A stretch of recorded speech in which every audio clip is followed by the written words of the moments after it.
Hey guys, ArchiTech here. In today's video, I'm going to give you a little glimpse into studio life and give you an idea of what to expect when you get into architecture school. So in the videos that I took them later in the process of our design. The current design we're working on is called the Dwelling Project, and it's for a couple different homes in two different locations. One of the locations is Cripple Creek, Colorado, and the other location is in Marfa, Texas. And so in this video that I'm going to show you, it's going to be some of my classmates working on their projects and the final stages of the design. We are currently in the production week in this video, so it's a little bit more intense. There's a lot more stuff going on. The projects are going to look very close to being done, and it's going to be a little bit more busy in the studio. Typically a day in the studio is maybe a little bit quieter. You'll see kind of how people are walking around and collaborating with each other, and it's a really good representation of what studio life is going to look like for you. What did you say about the green line? What did you say about the birdhouse? Yeah. For art. It says vertical strands.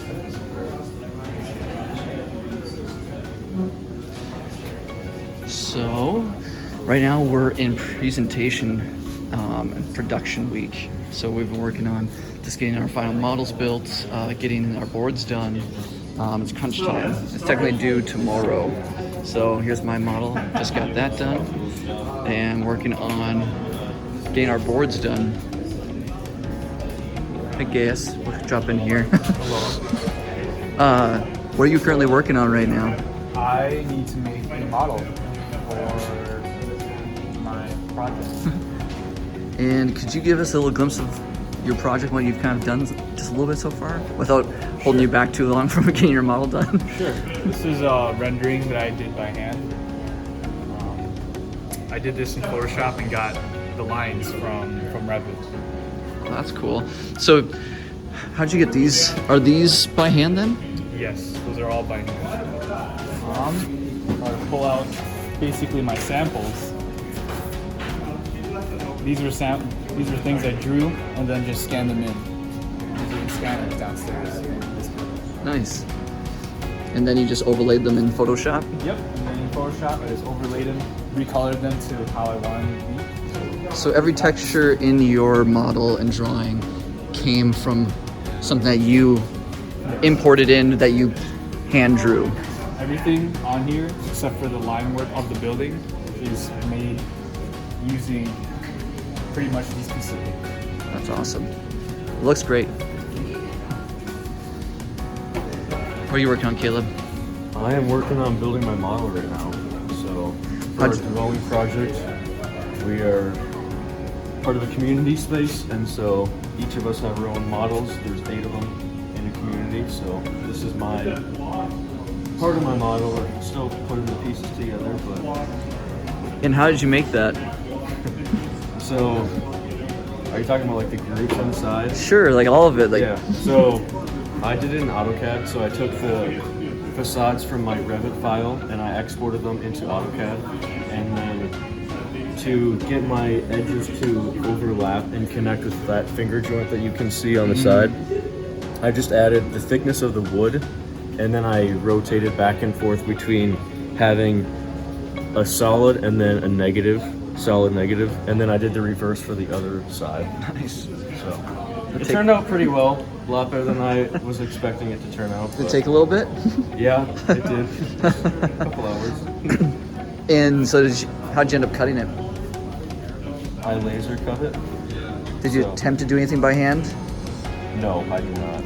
I didn't want to. I don't blame you. I attempted and I had to stop because it wasn't turning out. I feel it's more precise doing it with the laser cutter, and things just connect better. Yeah. In my opinion, so.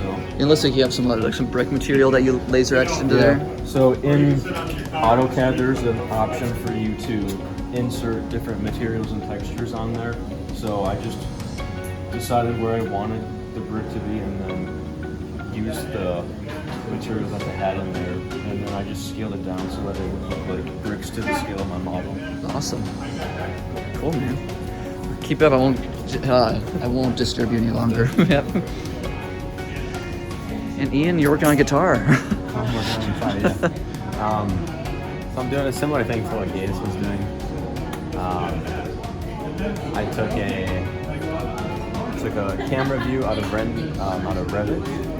So it was this one specifically. I just saved this as an image on my desktop and then brought it into Photoshop here. And I've just been adding textures to it. So like the back wall, I added, like a stone pattern to it, the floors, the rafters up here, and it's just a lot of layers on top of layers. Yeah. Where'd you get your textures? Just online? Yeah, so what I did is I just looked up, like this was a stainless steel pattern. Okay. Just found a large image, and then I brought it into Adobe Illustrator, where I used image trace to kind of make it look a little more natural, like hand drawn or hand colored? Yeah, a little less realistic, I suppose. Yeah. And then I opened it up in Photoshop, and that's the material that's on my refrigerator here, and the sink, some of the appliances. Very nice. Yeah. So it's a fun way to do it. Yeah, it is. Alright, well, how do I render this? All right, so are you working at Lumion here? Yeah, I think that's probably good. Nice. Is there a way to lighten shadows at all? Yeah, you can change the direction if you click on the sun here. Are you wanting the direction of the sun to come from that way? No, it should be coming from the back So side, change the basically direction a there. complete 180. There you go. So, Yeah, it should be more like that. yeah, and you can change like the height of the sun. That'd be close to winter time. Up a little higher will be summertime. Yeah. Sun brightness, things like that. You can also change all of that when you take your pictures too. Yep. That's where I've been doing Okay. it. It's just easier. Yeah. But that's it. Yeah, because then you click on a photo, and on photo, you can change all your effects. So custom style. If you click there, you can click on the style, and then you can change different effects on it. Oh, this is way better. Right? What? I don't like that one. The FX. This thing? Yeah. And then hit sun. That's where I changed the sun, and it has the sun settings. But like you can do Wait, Yeah, it's really cool. this is a little better than. So, Zach, what are you working on? I'm trying to figure out how to fix my roof that I cut too short. Ooh, did you laser cut it too short? I did not. I laser cut it, what I thought was too long. So then I cut out a chunk, and now we're about this shot. Gotcha. So I'm gonna recut a new piece. I'm just using my model online for reference to make sure walls are going in the right place, because that's been a problem before too. Yeah, I believe it. So Can you show us a little bit of your model on here too? Is that in what program are you using there? I did it in Revit, which is over here, and then I've been rendering it in Lumion. And you can see I like extended the walls down here and made them longer. So instead of cutting out of my topography, I'm gonna cut the wall so it just sits. Okay, Get cool. on there. Yeah. So it's gonna be more part of the landscape. Yeah, kind of. You can see Oh, I see what you're saying. pretty Yeah. well right there. So I'm gonna do that instead of cutting into the topography and messing with it. So it just goes like that. Kind of like when you can see the foundation in like houses. Yep. But yeah. Awesome. And then I'm still messing around with like materiality inside Yep. too. But Production phase, right? yeah, this is pretty much all from class like an hour ago. So And where's your location? Where are you supposed to be at? I'm in Marfa, Texas. Katie modeled this for us. I don't know if that's actually where my house sits on the plot of land, but it looks good For your renderings? Yeah. Yep. And if you want a quick look too, this is a community space that I modeled as well. Oh, nice. That's cool. Yeah, a little Greenhouse. stage. We're a retirement community, so we have a little stage 4 bingo. Nice. Yeah, and then That's necessary in a retirement community. oh yeah, or like the elementary school comes and like does choir. You know? So yeah. Very cool. Yeah. Well, man, I'll let you keep working. It's turning out really good. Thank you. I feel bad for you about the roof thing. I missed like 3 walls in my cutouts, so I had to just cut them out by hand too. Yeah, I have to do all the interior walls by hand. Yeah. So, And other Zach. Howdy. So you work on your model still? Yeah, knocking this out, and then tonight I'll be working on my boards. See, my thing is I tried doing mine by hand and just like gave up because they kept cutting like crooked lines. Yeah. And so like everyone else basically did everything laser cutting and you did it all by hand. You still put us to shame. I mean, it's just a matter of taking your time, I guess. Yeah, for sure. So what's the concept of your So my whole idea was, I was the only plot that actually uses the river or has both sides of land or land on both sides of the river. Okay. So I may as well, Milk kind of hinted at like, may as well just bridge over the river and use that while you can. Yeah.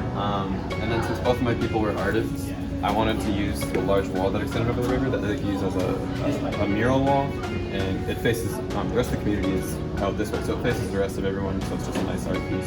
And then it just kind of had this natural progression from, maybe not natural, but just like this gradual progression from inside, kind of inside to like outside. Yep. Just very outside along the outside with the bridge. So.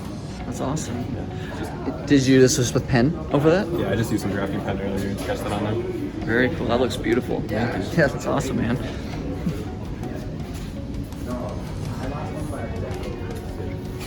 Actually, I lost during the escape studio.